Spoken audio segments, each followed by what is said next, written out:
Hay una situación que se repite de maneras distintas, pero con la misma estructura de fondo. Una discusión con la pareja que podría terminar en 2 minutos si uno de los dos cediera, pero que se extiende durante horas porque ninguno va a ceder. Una conversación con un familiar donde ya sabes que no vas a cambiar la opinión del otro, pero seguís insistiendo igual.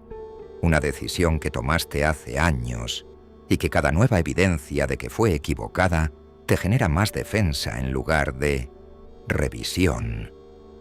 En todos esos casos hay algo que elegís por encima de la paz, por encima de la relación, por encima incluso de lo que genuinamente te conviene. Elegís tener razón, o más precisamente, elegís no estar equivocado, que no es lo mismo. Tener razón es una cosa, no estar equivocado es la necesidad de que no se demuestre que te equivocaste. Son dos cosas diferentes, y la segunda es mucho más destructiva que la primera. Este video es sobre esa necesidad, sobre por qué está ahí, sobre qué protege, sobre el costo que tiene, y sobre si existe alguna alternativa a construir la identidad sobre la base de estar en lo correcto. La respuesta incómoda de entrada. La mayoría de las personas prefieren tener razón antes que ser felices, no como postura filosófica consciente, como patrón de comportamiento automático que opera por debajo de las decisiones. Y ese patrón tiene un costo que pocas veces se mide con claridad. Empecemos con una distinción que importa. Buscar la verdad, querer entender cómo funcionan las cosas, preferir las ideas correctas a las incorrectas. Todo eso es legítimo y necesario. No es de lo que estamos hablando. De lo que estamos hablando es de algo diferente. Es de la incapacidad de actualizar las propias posiciones frente a evidencia nueva. De la necesidad de que las opiniones que ya tenés sean confirmadas antes que cuestionadas. De la reacción defensiva, incluso agresiva, ante cualquier información que contradiga lo que ya crees. De la sensación de amenaza personal cuando una idea tuya resulta ser incorrecta. Eso no es amor a la verdad, es lo opuesto. Es amor a la imagen de uno mismo como alguien que tiene razón. Y esas dos cosas, aunque suenen parecidas, llevan en direcciones completamente diferentes. La psicología cognitiva tiene un nombre para el mecanismo central de esto: el sesgo de confirmación. La tendencia del cerebro a buscar, recordar e interpretar la información de una manera que confirme lo que ya cree. No es un defecto de personalidad, es una tendencia universal. Todos los cerebros lo hacen. La diferencia está en el grado en que uno es consciente de ello y trabaja activamente para compensarlo. Pero hay algo más profundo que el sesgo cognitivo. Hay una estructura de identidad. Para muchas personas, tener razón no es solo preferible, es constitutivo, es parte de cómo se definen. Soy la persona que entiende cómo funcionan las cosas. Soy la persona que no se deja engañar. Soy la persona que vio esto venir cuando nadie más lo vio. Esa identidad necesita ser protegida. Y cuando algo la amenaza, la reacción no es intelectual, es emocional, es defensiva. Es la misma reacción que tendríamos ante una amenaza física. Estar equivocado para esa persona no es solo un error de información, es una amenaza a quien es. Y eso explica por qué la respuesta a la evidencia contraria no es «Ah, interesante, revisemos», sino «No, eso no puede ser así», o «Sí, pero», o «El problema es que vos no entendés bien el punto». Entonces la pregunta es, ¿qué protege exactamente esa necesidad? ¿Qué está en juego cuando admitís que estás equivocado? Lo primero y más obvio es el ego, la imagen que tenés de vos mismo como persona inteligente, informada, capaz de leer bien las situaciones. Admitir que te equivocaste en algo importante actualiza esa imagen de una manera que duele. no porque seas frágil necesariamente, sino porque todos tenemos una narrativa sobre nosotros mismos, y esa narrativa necesita coherencia para funcionar. Pero hay algo más profundo que el ego superficial. Hay una conexión entre las ideas que sostenemos y la seguridad que nos dan. Las creencias son, entre otras cosas, estructuras que organizan el mundo, que hacen que sea predecible, que reducen la incertidumbre. Y cuando una creencia resulta incorrecta, no solo pierde la creencia, se pierde algo de la organización del mundo que esa creencia proveía, y eso genera ansiedad. Festinger, el psicólogo que describió la disonancia cognitiva, estudiaba a las personas que no actualizaban sus creencias cuando la realidad las contradecía. Estudió un grupo que creía que el mundo iba a terminar en una fecha específica. Cuando la fecha pasó sin que nada ocurriera, la mayoría no abandonó la creencia. La ajustó. Encontró una razón por la que la profecía en realidad sí se cumplió, de alguna manera, porque abandonar la creencia era más amenazante que distorsionar la realidad. Eso es lo que hace la mente cuando la alternativa a mantener una creencia incorrecta es enfrentar la incertidumbre de no saber. Y la incertidumbre, para muchas personas, es más aterradora que estar equivocado de maneras específicas. Hay una tercera cosa que protege tener razón y que opera en las relaciones: la dinámica de poder. En muchas relaciones, tener razón es tener poder. Es la posición dominante. El que tiene razón define la realidad.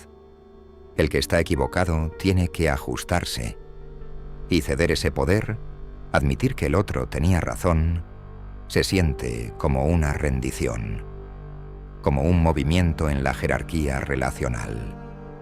Por eso las discusiones de pareja, las peleadas con amigos, las tensiones laborales tan frecuentemente no son sobre lo que parecen ser sobre.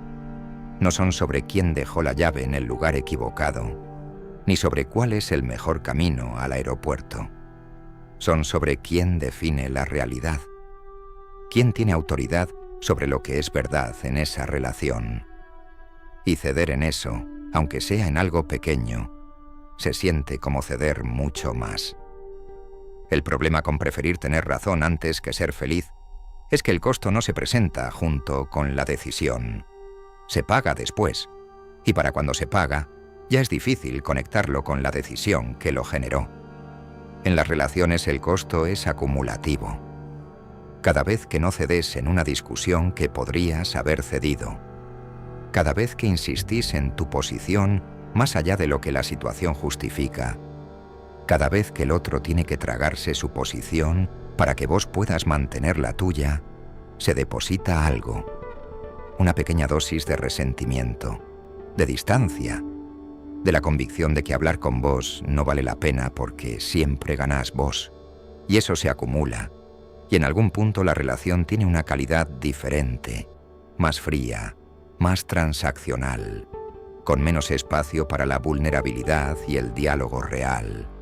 En el trabajo el costo es diferente, pero igualmente real. La persona que nunca admite un error, que siempre tiene una explicación para por qué el resultado no fue el esperado, que trata cada crítica como un ataque personal, esa persona genera alrededor suyo una zona de silencio. La gente deja de decirle las cosas importantes porque sabe que va a terminar en una defensa interminable. Y esa zona de silencio es información que no llega, feedback que no se recibe, oportunidades de mejorar que se pierden. Y en el nivel más personal, el costo es el más alto y el más silencioso. Cuando construís la identidad sobre el pilar de tener razón, te convertís en alguien que no puede aprender de verdad, porque aprender requiere estar dispuesto a estar equivocado, a sostener la incomodidad de no saber, a revisar lo que creías sin que eso sea una amenaza existencial. Sócrates construyó toda su filosofía sobre la premisa opuesta. Sé que no sé nada. no como postura de humildad performática, como punto de partida genuino para la investigación. La ignorancia reconocida es el inicio del conocimiento.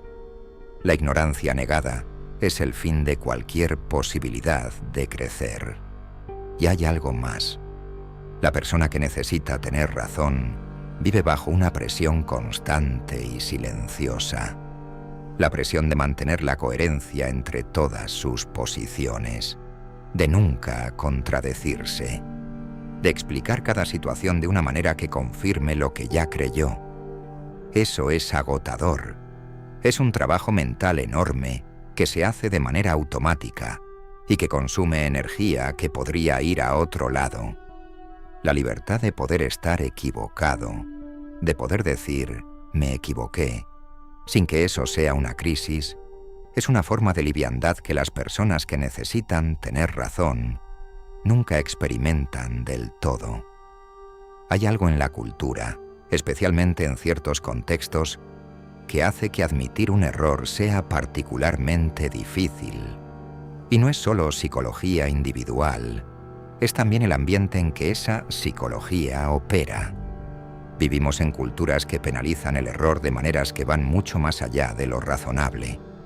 El error no es información. El error es falla. El error es señal de incompetencia, de debilidad, de que no estás a la altura.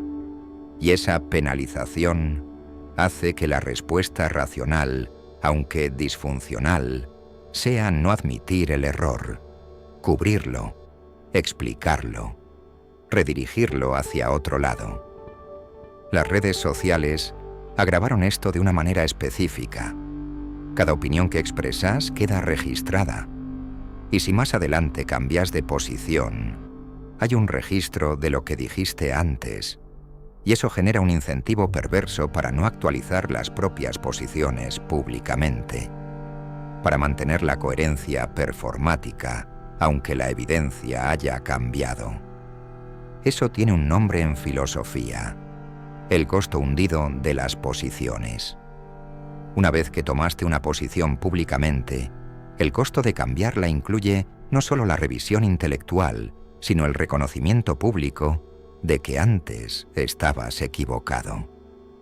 Y muchas personas prefieren seguir defendiendo una posición que saben incorrecta antes que pagar ese costo.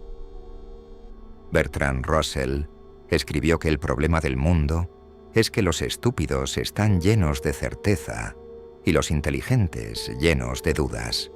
Exagerado como toda frase aforística, pero con un núcleo de verdad incómodo. La certeza excesiva raramente es señal de que se pensó mucho.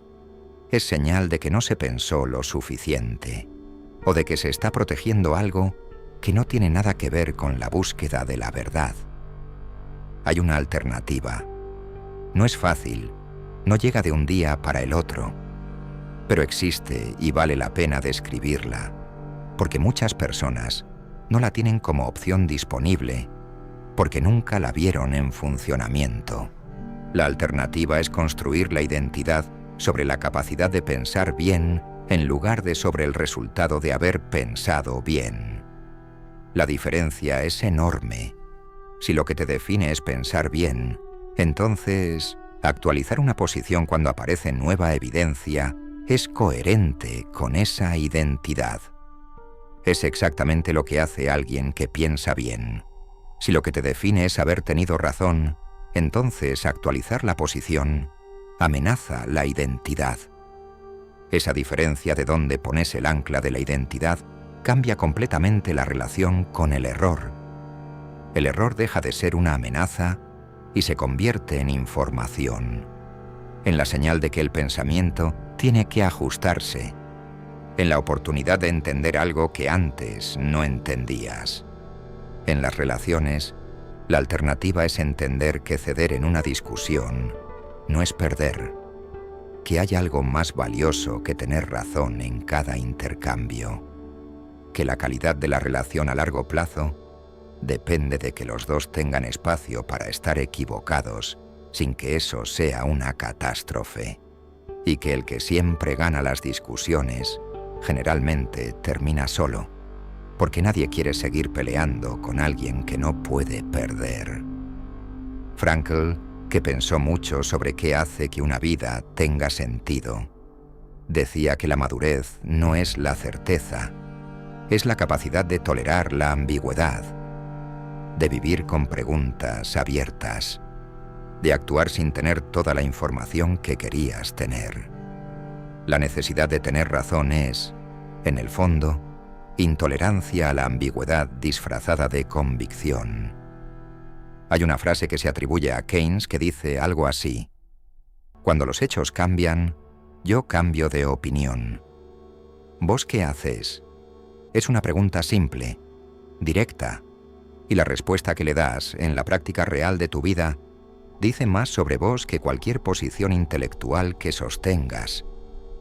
Preferir tener razón antes que ser feliz es una elección.